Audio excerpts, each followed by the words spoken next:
সবথেকে গুরুত্বপূর্ণ তত্ত্ব কোনটা? প্রথম হলো সময়। জন্ম থেকে মৃত্যু পর্যন্ত এই যে সময়, এটাই তো হলো জীবন। দ্বিতীয় হলো জীবন, যাতে আমরা সময়ের সদ্ব্যবহার করি, শ্রেষ্ঠ থেকে শ্রেষ্ঠতর কাজ করার চেষ্টা করি, বহু বছরের এই পরম্পরা, এই সংস্কৃতিকে এগিয়ে নিয়ে যাওয়ার চেষ্টা করি, এই সংসারে আমরা অংশগ্রহণ করতে চেষ্টা করি। তৃতীয় হলো ধন, সেই ধন যা প্রত্যেক ব্যক্তি অর্জন করতে চেষ্টা করেন। এবার এই তিনটি তত্ত্বের মধ্যে একটা সামঞ্জস্য আছে, সমান ব্যাপার আছে, সে ধনই হোক বা সময় হোক বা হোক জীবন। আর সেই সমান ব্যাপার হলো যে যদি আপনি এটা গণনা করতে থাকেন তাহলে তা কমতে থাকে, যদি আপনি এটা ব্যবহার করেন তাহলে তা বাড়তে থাকে।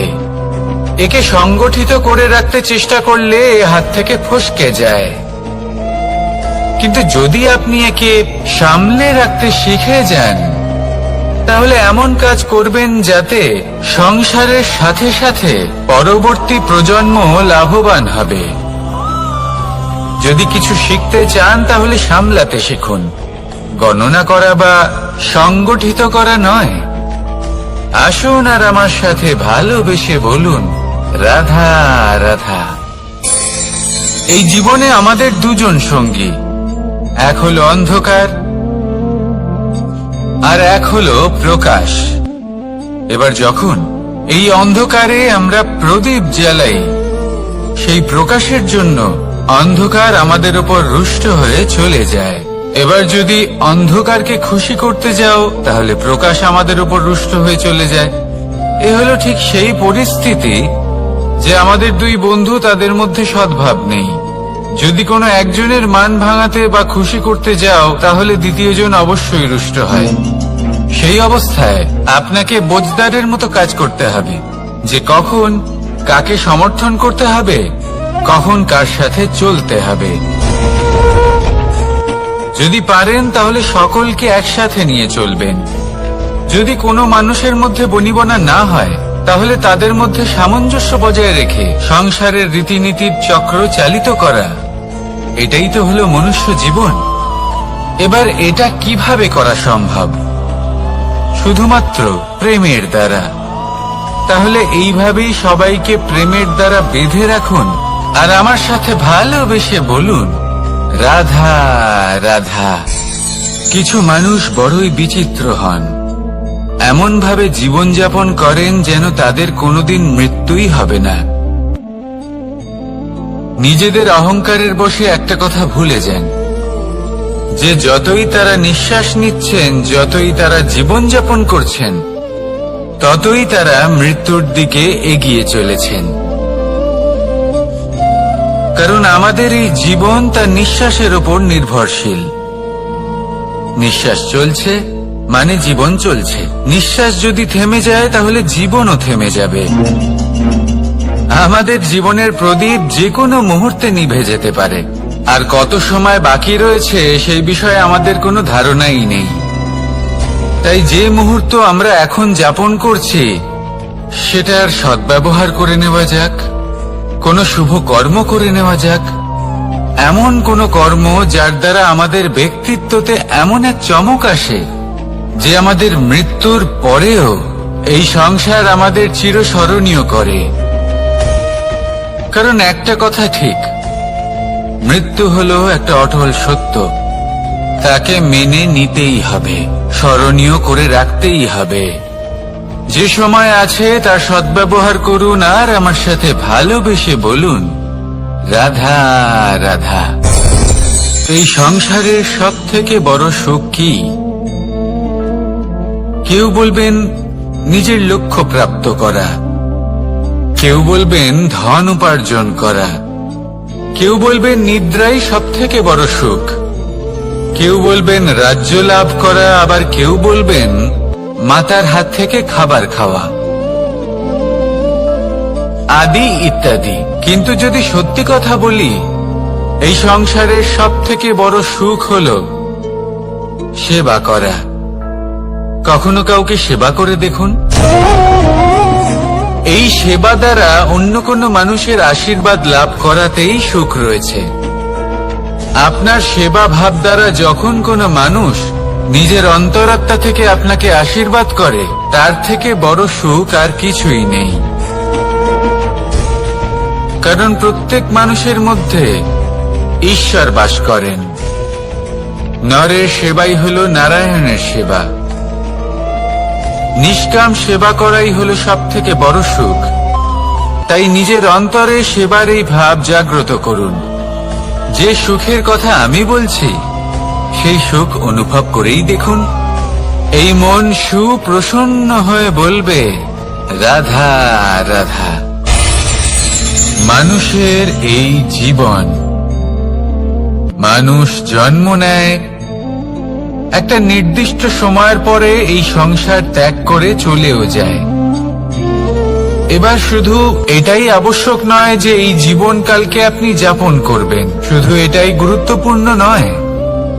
আবশ্যক এবং গুরুত্বপূর্ণ হলো এটা যে এই জীবনকালে আপনি এমন কিছু করেন যাতে এই সংসারের মঙ্গল হয়, যাতে এই সংসার আপনাকে মনে রাখে, আপনার থেকে প্রেরিত হয়, আপনার মতো হতে চায়।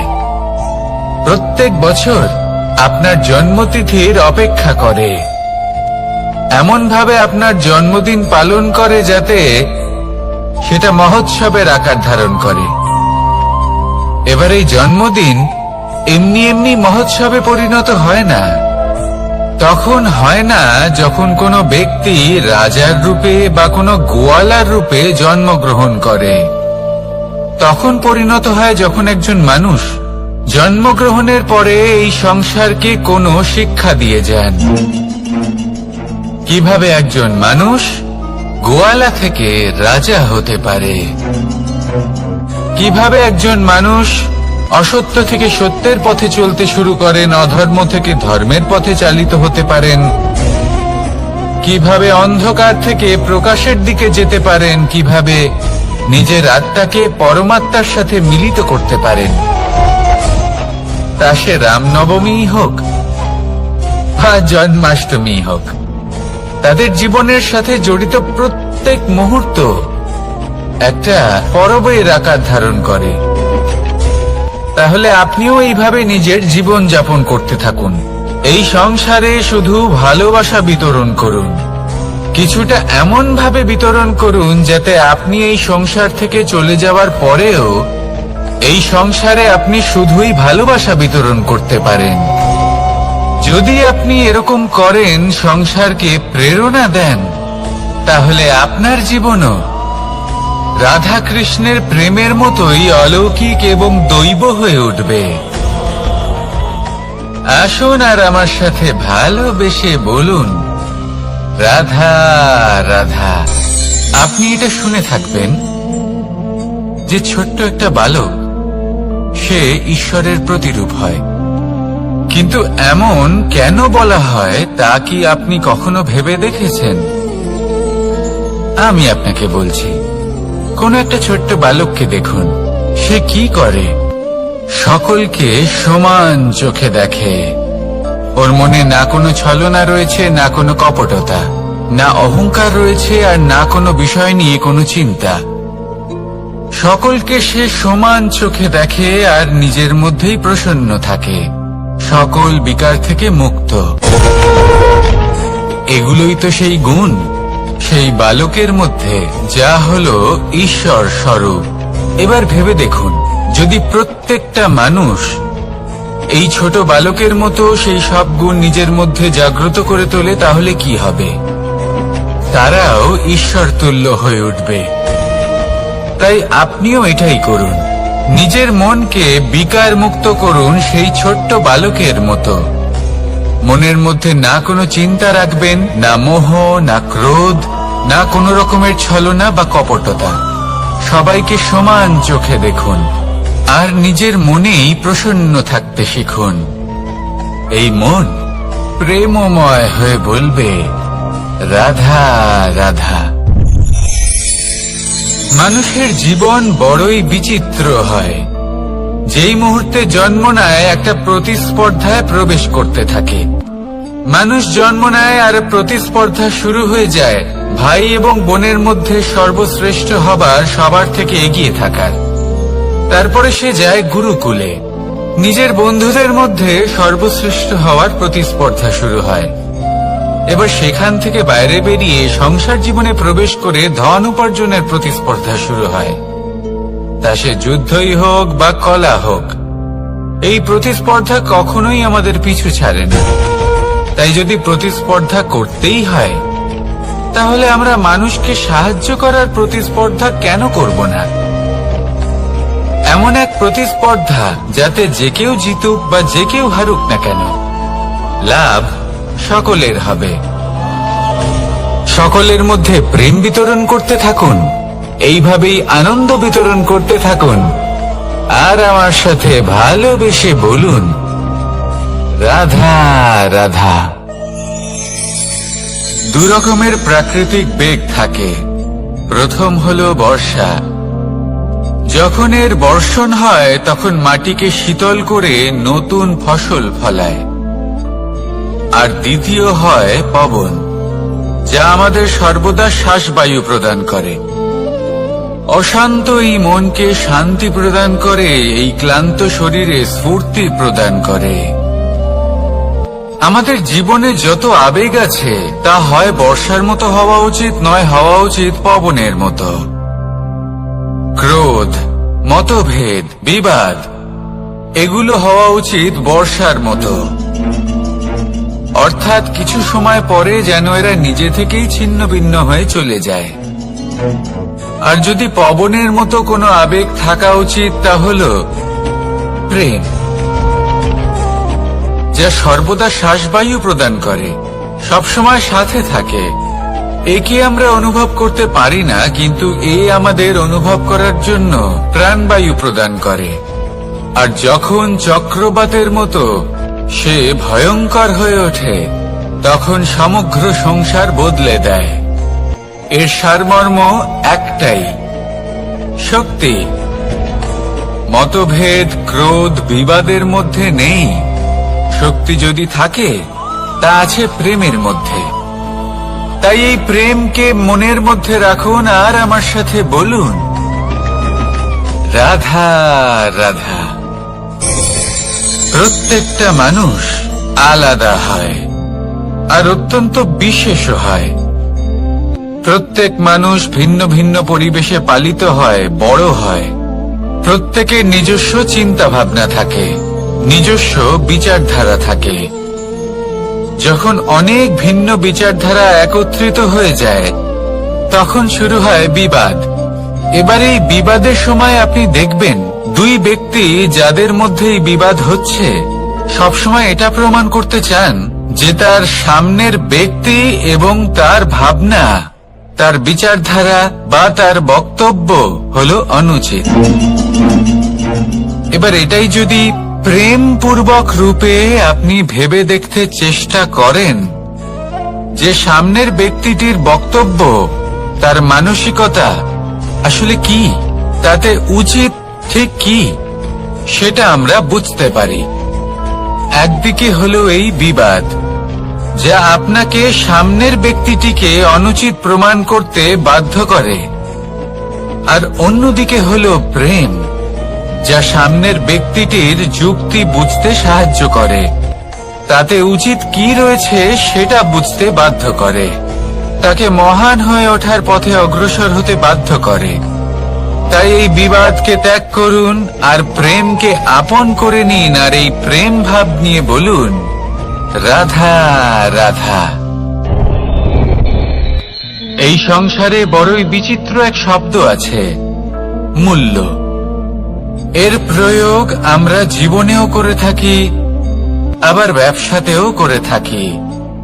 একজন উদ্যোগপতি সবসময় বলেন, ব্যবসার মূল্য সবসময় উচ্চমান হওয়া উচিত, তাতে লাভ বেশি। অন্যদিকে আরেকজন ব্যক্তি যিনি পরোপকারী, যিনি ঈশ্বরের দর্শনের অভিলাষী, তিনি বলেন জীবনের মূল্য সব থেকে উচ্চমান হওয়া উচিত। অনেক সময় মানুষ কি করে থাকেন, ব্যবসার এই মূল্য তা উচ্চতার শিখরে পৌঁছানোর লোভে জীবনের মূল্য নামিয়ে ফেলেন, যেখানে এই সমগ্র সংসার প্রেমের দ্বারা চালিত হয়। প্রেমই হলো এই সংসারের আধার। এবার যদি আপনি প্রেম করতে শিখে যান, তাহলে ব্যবসাতে নিশ্চিত রূপে লাভের সাথে সাথে কীর্তি এবং যশ লাভও করতে পারবেন। তা আমি নিশ্চিত রূপে বলতে পারি, কারণ ব্যবসাতে ওঠা নামা এসব চলতেই থাকে। জীবনকে আপনি যদি একবার উচ্চতায় নিয়ে যেতে পারেন, তাহলে তা কখনোই নামবে না। আসুন আর আমার সাথে ভালোবেসে বলুন, রাধা রাধা। যা বাধা দেয় তা হলো অবরোধ, যা এগিয়ে নিয়ে যায় তা হলো বিকাশ, আর যা ভাগ করে দেয় তা হলো গুণ। আপনি সবাইকে আনন্দ দিন, তার বদলে আপনিও আনন্দ পাবেন। আপনি সবার মধ্যে প্রেম ছড়ান, আপনিও তার বদলে প্রেমই পাবেন। এই দেখুন না, মেঘেদের দেখুন। এই যে মেঘ, এই মেঘের গুণ এইটা নয় যে এরা জল সংগ্রহ করে রাখে। এদের গুণ হলো এটাই যে এই মেঘ সকলের মধ্যে জল ভাগ করে দেয়। ধরিত্রীর এবং জগতের তৃষ্ণা নিবারণ হয়। সূর্য, সূর্যের গুণ এইটা নয় যে সে সব থেকে বেশি তেজস্বী। তার গুণ হলো এটাই যে সে নিজের তেজ সবার মধ্যে ভাগ করে দিতে পারে। ঠিক সেইভাবেই জীবনে আনন্দ, উল্লাস, প্রেম এই সব কিছুই ভাগ করে নিতে শিখুন। এটাই হলো একটা গুণ, আর তার বদলে আপনি দ্বিগুণ আনন্দ, দ্বিগুণ উল্লাস, দ্বিগুণ প্রেম অবশ্যই পাবেন। যদি আপনি এই সবকিছু নিজের কাছেই জমিয়ে রাখেন, তাহলে আপনি নিজের বিকাশে নিজেই বাধা দেবেন।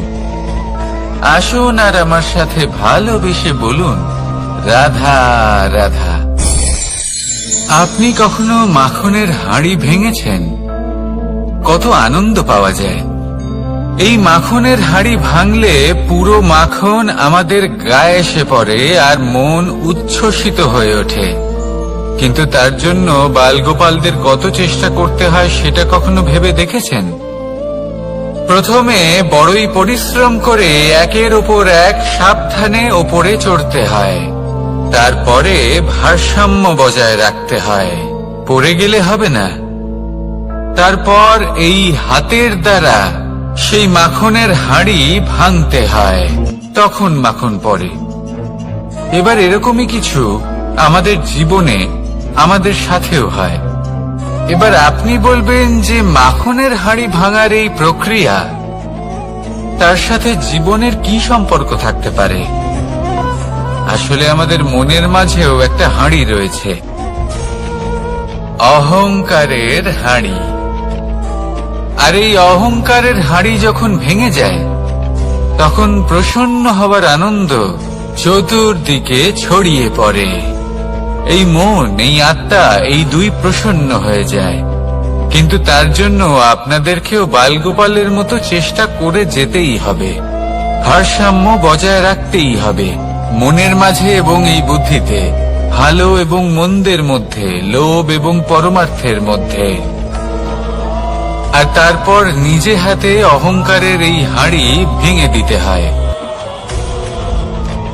দেখুন, যদি ঈশ্বরের সঙ্গ লাভ করতে চান, তাহলে অহংকারের এই হাঁড়ি ভাঙতেই হবে। আসুন আর আমার সাথে ভালোবেসে বলুন, রাধা রাধা। মুঠো হাতের শক্তি বেশি, মুঠো খুললেই তা দুর্বল। তা এমন কি থাকা উচিত এই বন্ধ মুঠোয় যা লাখের সমান? মানসিকতা এবং স্বপ্ন। মানুষ জন্মগ্রহণ করে, তার মানসিকতা সময়ের সাথে উন্নত হয়। মানসিকতা অনুযায়ী সে স্বপ্ন দেখে, আর সেই স্বপ্ন সার্থক করতে সে পরিশ্রম করতে থাকে। কিন্তু খুব গুরুত্বপূর্ণ একটা কথা আছে যা আপনার মনে রাখা উচিত। আপনার এই মানসিকতা, আপনার এই স্বপ্ন, তা যেন আপনার নিয়ন্ত্রণে থাকে। আপনার বন্ধ মুঠোয় যেন এর লাগাম থাকে, আপনি যেন এর প্রভু হন। যদি তা হয় তবেই আপনি লাভবান হবেন। যদি এরা আপনাকে নিয়ন্ত্রণ করতে থাকে, যদি আপনার মুঠো খুলে যায়, না পথ আপনার নিয়ন্ত্রণে থাকবে, না মানসিকতা থাকবে, না স্বপ্ন নিয়ন্ত্রণে থাকবে। আর যদি তাই হয় তাহলে আপনি আপনার ভবিষ্যৎ নষ্ট করে ফেলবেন। তাই নিয়ন্ত্রণ করতে শিখুন নিজের বিচার বুদ্ধি, নিজের মানসিকতা, নিজের স্বপ্নকে। নিজের এই স্বপ্ন পূরণ করুন আর আমার সাথে ভালোবেসে বলুন, রাধা রাধা। এই সংসারের সব থেকে কঠোর ধাতুর মধ্যে একটি হলো লোহা। লোহা দিয়ে আমরা অনেক অস্ত্র শস্ত্র লাভ করি, অনেক বস্তুও লাভ করি। এবার এই লোহাকে কাটার জন্য, একে কোনো আকার দেওয়ার জন্য কি প্রয়োগ করতে হয়? লোহা। এবার এই কথাটা আমরা সকলেই জানি যে লোহার দ্বারাই লোহাকে কাটতে হয়। এবার এই কথা আমি আপনাকে কেন বলছি? এরপরে খুব বড় একটা প্রশ্ন আসে, যা খুব বড় শিক্ষা দিয়ে যায়। এটা কেন হয় যে আমরা একটা লোহা দিয়ে একটা লোহাতে আঘাত করছি, কিন্তু যে লোহা দ্বারা আঘাত করছি তার আকার বদলাচ্ছে না, যার উপর প্রহার করছি তার আকার বদলাচ্ছে? এতে পার্থক্যটা কোথায়? পার্থক্য হলো তাপমাত্রায়। দেখুন, যে লোহাকে আমরা কাটতে চাই তার তাপমাত্রা বাড়াতে হয়, তাকে গরম করতে হয়। আর যে লোহা দ্বারা আমরা আঘাত করতে চলেছি সেই লোহা আমাদের ঠান্ডা রাখতে হয়। অর্থাৎ ঠান্ডা লোহা গরম লোহাকে কেটে দেয়। এবার এই শিক্ষা কি আমাদের জীবনে যথেষ্ট নয়? আমাদের জীবনে অনেক সমস্যা আসতে পারে, কিন্তু আমাদের এই বিষয়ে বিশেষ খেয়াল রাখতে হবে যে আমাদের মনকে আমরা যেন ঠান্ডা রাখি, এই মস্তিষ্ককে শান্ত রাখতে হবে। যদি আমরা ক্রোধ বা ঈর্ষার আগুনে জ্বলতে থাকি, বিদ্বেষের আগুনে জ্বলতে থাকি, তাহলে আমরাও সেই লোহার মতোই হয়ে যাব যার তাপমাত্রা অত্যন্ত বেশি। তখন যে কেউ এসে আমাদের বিচ্ছিন্ন করে চলে যাবে। মনে রাখবেন, যিনি যত বেশি স্থির বুদ্ধির অধিকারী, যিনি হলেন সব থেকে বেশি শান্ত, তিনি হলেন সব থেকে বেশি বলশালী। তাহলে শান্ত থাকুন আর আমার সাথে ভালোবেসে বলুন, রাধা রাধা। এই সমগ্র সংসারের সব থেকে গুরুত্বপূর্ণ ব্যক্তি কে? স্বয়ং আপনি। নিজের জন্য তো বটেই, তাই না? কারণ যখন আপনি জন্মগ্রহণ করেন, নিজের চোখ খোলেন, এই সংসারে আসেন, তখনই তো এই সংসারকে আপনি দেখতে পান, অনুভব করতে পারেন। এখানকার আবেগ, এখানকার মানুষজন তখন থেকেই অনুভব করেন। যদি আপনি না থাকেন তাহলে এই সংসারের অস্তিত্ব আপনার কাছে শূন্যের সমান, তাই না? আপনি না থাকলে এই সংসারও আপনার কাছে নেই। এবার সবাই বলবেন যে এ তো সত্যি কথা, সেই অনুযায়ী তো আমার স্বার্থপর হওয়া উচিত, অহংকারী হওয়া উচিত, কারণ আমার কাছে আমি তো সবকিছু। দৃষ্টিভঙ্গি পাল্টে দেখুন, আপনার কাছে সব থেকে বেশি গুরুত্বপূর্ণ ব্যক্তি কে? আপনি নিজেই। সেই মানুষটি কেমন হওয়া উচিত?